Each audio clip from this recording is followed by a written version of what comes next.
So I wanted to make a video about how, they say that regionally in some places they put, men on a pedestal, and it's absolutely true.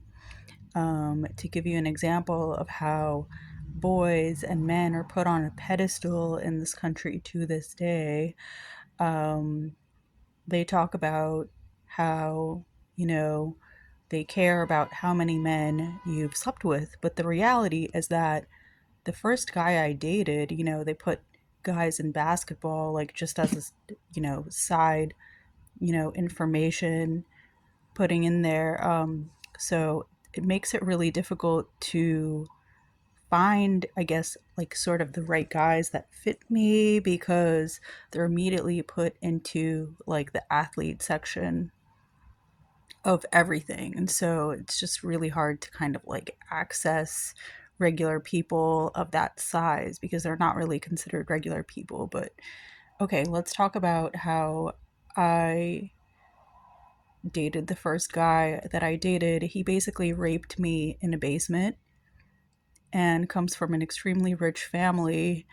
And basically, his mom converted to Judaism, and his father um, uh, you know, has some money. I don't know if it was, I don't remember exactly what he does for a living, but yeah, basically, he raped me in his basement and kind of got away with it.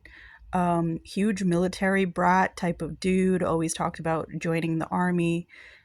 And he did this while the other girl that he was sleeping with was upstairs on his couch.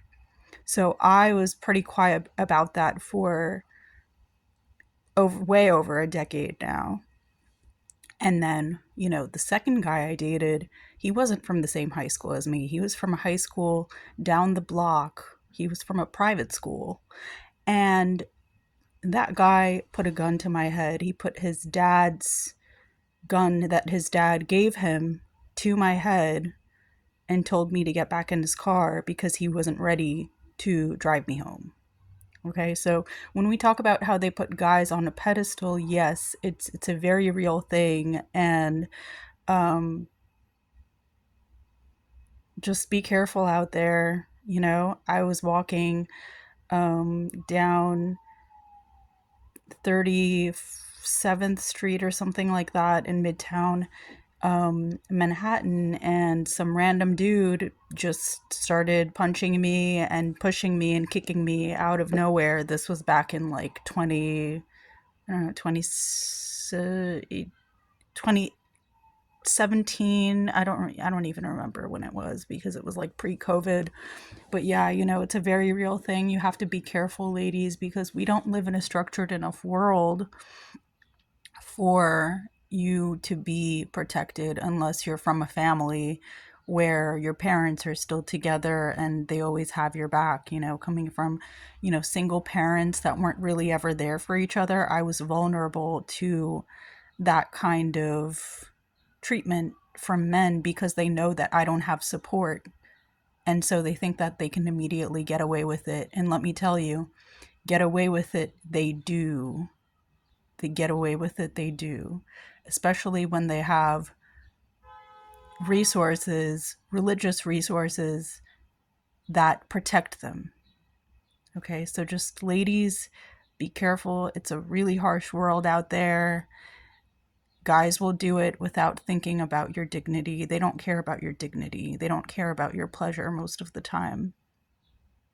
So if you find a guy who does care about your pleasure and does care about you, keep him. Keep him.